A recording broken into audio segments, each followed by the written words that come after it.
साई रहता था।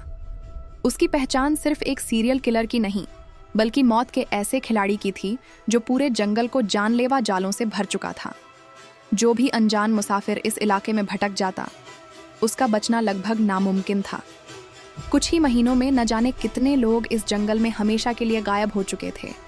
लेकिन मौत की कहानियां सुनकर भी कुछ सिर्फ हिरे नौजवान डरने की बजाय रोमांच ढूंढने निकल पड़े।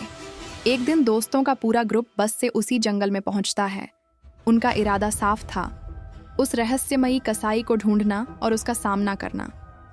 बस से उतरते ही उनके सामने अचानक एक अजीब सा बूढ़ा आ खड़ा होता है। उसकी शक्ल देखकर सभी बुरी तरह घबरा जाते हैं और उसे ही कसाई समझ बैठते हैं। लेकिन बूढ़ा उन्हें डराने नहीं, बचाने आया था। वह बार बार कहता है कि इस जंगल में एक खतरनाक हत्यारा घूम रहा है। अगर जिंदा रहना चाहते हो तो अभी इसी वक्त लौट जाओ। मगर जवान खून कहाँ किसी की सुनता है। उन्हें लगा बूढ़ा सिर्फ उन्हें डराने की कोशिश कर रहा है, इसलिए उसकी हर चेतावनी को नज़रअंदाज करके वे जंगल के और अंदर बढ़ जाते हैं। कुछ देर बाद उन्हें एक सुनसान सी पुरानी दुकान दिखाई देती है। वे बियर और बारबेक्यू का सामान लेने अंदर जाते हैं। दुकान के अंदर का नज़ारा देखकर सबका मन सिहर उठता है। हर तरफ धूल जमी हुई थी, सामान सड़ा गला पड़ा था और छत से जंग लगे बड़े बड़े लोहे के हुक लटक रहे थे, जैसे कभी यहाँ किसी इंसान को टांगा गया हो। सामान चुनने के बाद वे दुकानदार को आवाज़ देते हैं, लेकिन काफ़ी देर तक कोई जवाब नहीं मिलता। तभी अंधेरे से एक आदमी धीरे धीरे बाहर निकलता है। उसकी आंखें अजीब थीं, होंठ लगातार कुछ बड़बड़ा रहे थे और उसकी नज़र बार बार ग्रुप की एक लड़की पर टिक जाती है।